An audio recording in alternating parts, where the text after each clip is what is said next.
Bonjour Gaëlle Desremaux, merci de m'accorder cette entrevue dans le cadre des élections municipales 2026 à Chambéry. Est-ce que vous pouvez vous présenter et présenter votre liste? Bonjour à tous. Gaël Desremaux, 39 ans, ancien attaché parlementaire de Jean-François Coulombe, député de la 4e circonscription de Savoie, qui comprend Chambéry. Moi, je suis arrivé à Chambéry depuis un peu moins de 10 ans. À la base, je suis né en Haute-Savoie et j'ai choisi comme Chambéry comme ville de cœur et comme ville d'engagement.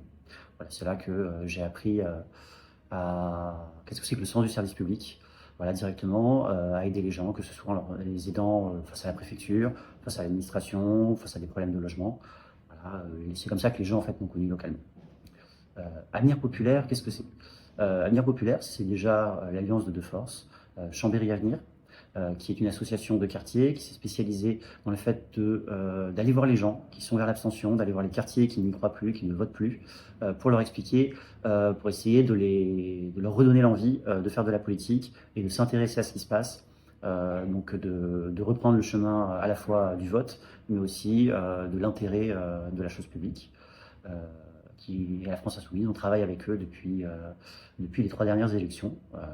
Ça se passe très bien. On est très content de cette alliance et de cette coordination. Et donc la France Insoumise que vous connaissez plus, mouvement national, directement politique de gauche. On a pensé cette liste comme une liste ouverte. C'est-à-dire que même encore à l'heure actuelle, volontairement, nous n'avons pas finalisé la liste. Nous allons la finaliser dans les 10 jours qui viennent pour avoir des gens qui puissent nous rejoindre. C'est comme ça qu'on a des gens qu'on a rencontrés. On a fait énormément d'auditions d'associations, de collectifs locaux pour voir quels étaient les problèmes, pour qu'ils puissent voir notre programme et le critiquer, l'enrichir.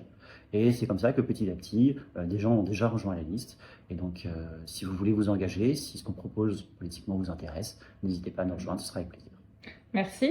Et donc, j'aimerais faire le focus sur un point plus précis qui fait, je viens de le voir, l'objet de vos communications en priorité aussi, c'est la question de la place des citoyens tout au cours du mandat, parce que donc aujourd'hui en France, dans la plupart des communes, on peut élire son maire, et puis ensuite les citoyens n'ont pas forcément beaucoup de marge de manœuvre s'ils ont l'impression que soit le programme n'est pas assez respecté, soit même il y a des nouvelles choses qui se sont passées entre-temps, et voilà, ils n'ont pas forcément de marge de manœuvre. Quelle est votre position là-dessus, et qu'est-ce que, si vous êtes élu à la mairie de Chambéry, vous allez proposer concrètement à ce sujet-là?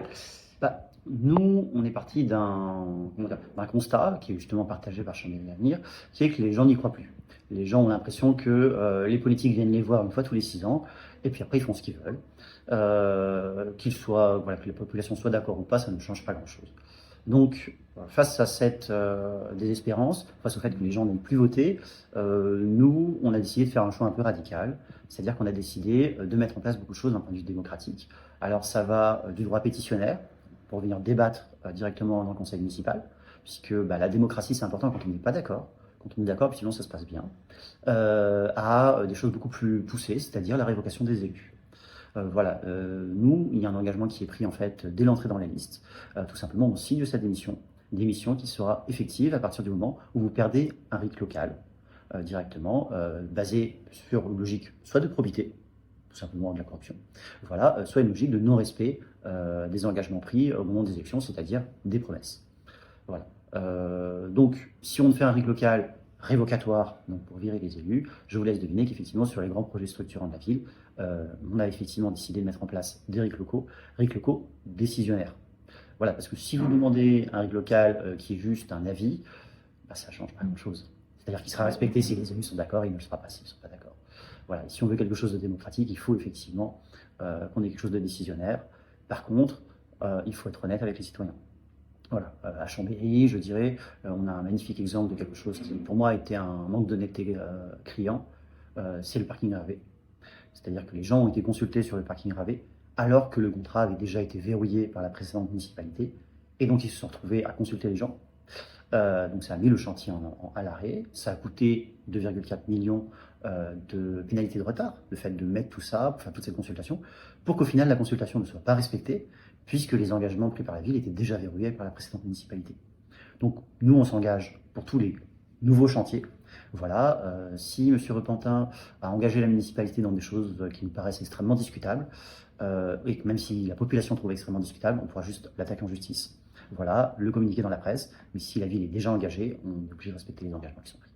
Voilà, c'est les limites de la chose. Très bien. Donc, concernant plus spécifiquement l'initiative citoyenne, donc RIC local, on va peut-être repréciser pour les gens qui sont pas familiers. Donc, c'est la possibilité à partir d'un certain seuil de signature de déclencher un référendum si les pétitionnaires ne sont pas arrivés à se mettre d'accord avec la mairie. Parce que l'idéal, c'est que ça n'aille pas jusqu'au réferdum. C'est pour ça qu'en fait, nous, on a mis un premier seuil, Oui. qui est effectivement le fait de pouvoir venir débattre Très en bien. conseil municipal directement par les gens qui sont porteurs de la pétition. Très bien. Parce que normalement, on va être honnête, la plupart des fois, ça va se régler là.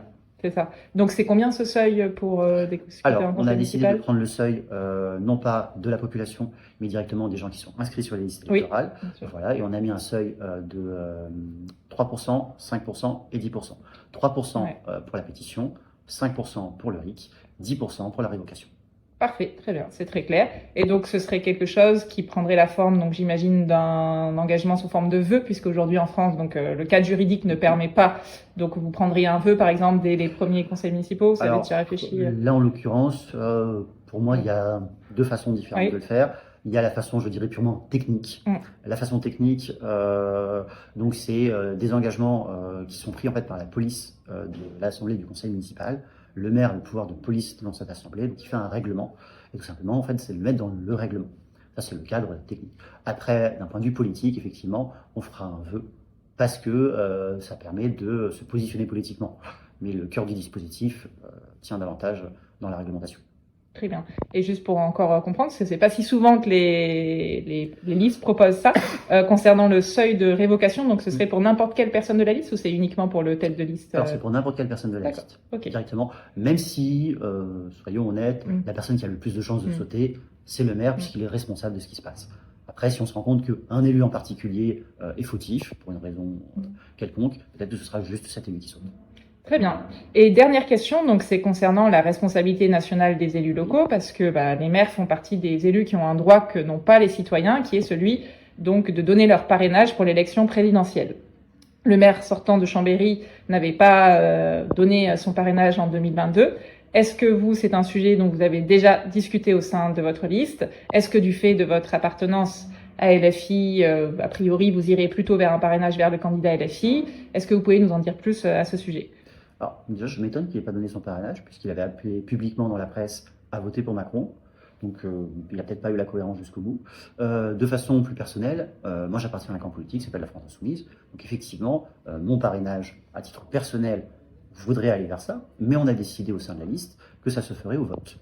Voilà, tout simplement, la liste votera pour le parrainage et la même chose au niveau des sénatoriales. Donc, l'un comme l'autre, on fera de la démocratie, tout simplement.